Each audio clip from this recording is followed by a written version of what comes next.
Hi guys, hello boys and girls, and hello my dear fellow foreign English speakers. It's me, Robbie from EnglishHarmony.com, and welcome back to my video blog. Now, in today's video, I'm going to give you two new English idiomatic expressions, which is somewhat unusual because normally I would be giving just one. The reason being, if you learn a number of expressions all at once, especially if they describe a very similar concept, oftentimes we would get confused when we learn them all at once and then we try to speak. All those expressions would mix together, kind of. So that's why I warmly suggest only focusing on one particular expression at a given time. But in this particular case, the topic that I want to touch upon today is discussing past events. All right. The reason being, a lot of my blog visitors have contacted me in the past asking me, Robbie, can you tell me ways of simplifying my speech when I talk about past events, because I oftentimes get confused about using the different tenses or whatever. And on top of that, a lot of my Fluency Star coaching clients have also expressed the same wish that we incorporate some storytelling basically into our programs. And by saying storytelling, don't get me wrong, I'm not talking about some old style storytelling whereby the storyteller gets in front of the crowd and entertains everyone by telling entertaining stories. It's not about that. It's just about talking about past events, right? So basically, provided all this, I have a pretty clear picture. Basically, a lot of you guys are struggling with talking about past events, and that's exactly the reason why I'm going to be touching upon that subject today. And the two phrases will come in very handy, because the first one, there was this time when, is a great way of initiating the story, right? And then the phrase, next thing I know, is a very handy way of making the transition from the past tenses into the simple present. The reason being, you can use simple present when talking about past events. Surprise, surprise. A lot of you guys probably didn't know that, right? And the chances are that you didn't, because nobody really tells you that. You wouldn't find that information in an English grammar book. Nobody would write in it that simple present can be used to talk about past events, right? But in reality, it happens a lot. Native English speakers use this strategy a lot, but nobody, I suppose, nobody really thinks a great deal of it, you know what I mean? People just speak that way, okay? But if you want to learn exactly how to use these two phrases, there was this time when, and next thing I know, and how to make the transition from the past tenses back to simple present to simplify your speech and get your story going, please bear with me and you'll find it all out, my friends, in a couple of moments.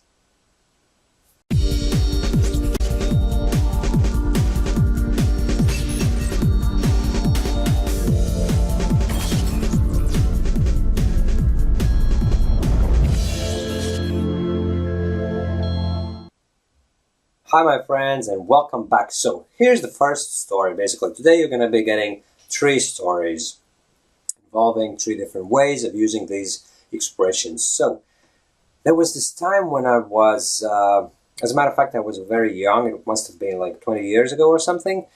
So there was this time when I was walking. It was quite late at night. And I was walking to the shop, I remember now. Yeah, it was the local grocery shop. And there were two guys arguing, and I didn't think much of it, and I was just walking past them, and next thing I know, I get a punch in the face, okay? And then I turn around, and did you notice how I made the transition from using the past tense, right? I was walking to the shop, and then I was walking past the two guys arguing, and then I started using the present tense. Next thing I know, I get punched in the face, I turn around, and the guy is confronting me in the traditional boxer stance, ready for a fight.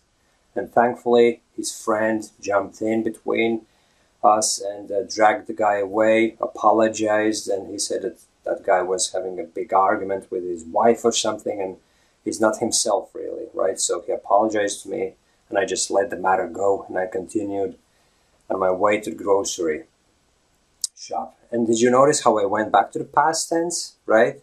I didn't even notice that transition myself, but that's the way you do it, right?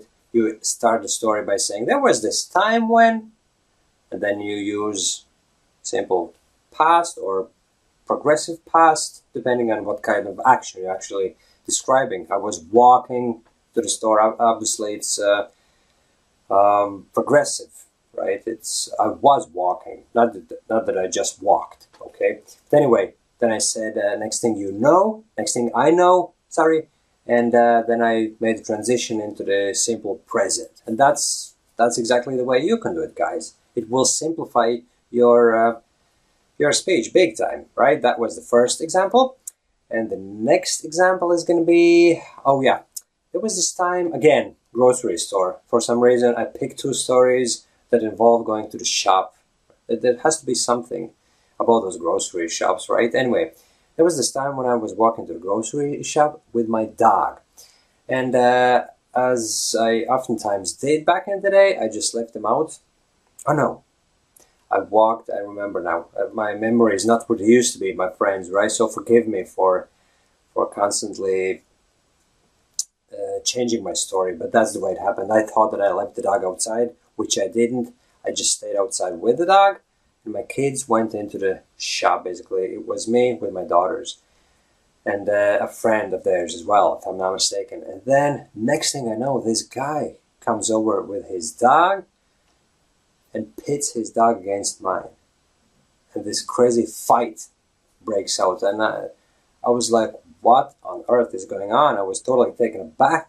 And I didn't even notice how I went back to the past tense. Obviously, for me, it's no big deal. I can actually use past tenses, future tenses, whatever, you know what I mean? Because at this stage in my life, I'm quite comfortable using all the different English tenses. But as a matter of fact, having said that, I have to admit that some tenses aren't actually used, right? So don't take these words literally, and don't try to learn all the tenses, incorporate them in your speech, right? You have to be selective, basically. There's some tenses that aren't actually used, even by native English speakers.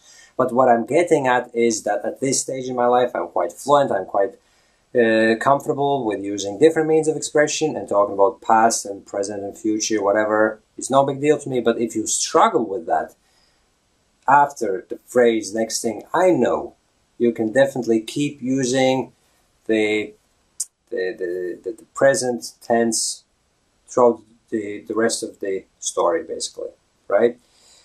That was the second story. And the third story, but before getting into the matter, let me have a little bit of water, please.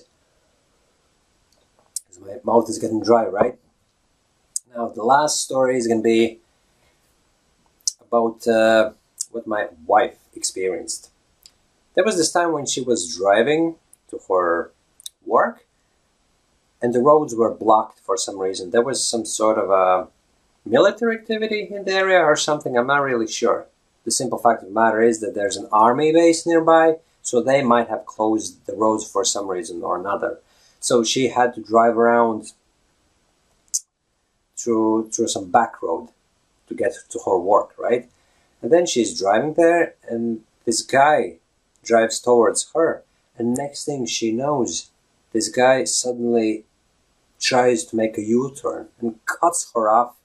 And if not for her good reaction, there would have been an accident for sure, right? Just because she slammed on the brakes, she avoided the collision, and basically the guy just turned around and drove off. But that was she got a great fright. Okay, so that was the last example where I used the phrases "there was this time when" and "next thing I know," or you can actually, if you talk about some other person, you can say "next thing she knows" or "next thing he knows." But basically, that's a great way of transitioning from the past tenses into the simple present, and that's when you can talk about past events using the present, simple present, or present progressive, you know. But the fact of the matter is that that simplifies your speech big time. You can talk about the past event as if it's happening right now. It's as if you're actually taking yourself and putting into the past and No, you're actually bringing the past back into now, into the present, and you're basically experiencing all those things all over and over and over again, and that's how you tell the story. Okay, so if you have any questions, guys, please don't hesitate to ask them in the comment section below. And yeah, thanks for watching my video, and chat to you soon. Bye bye.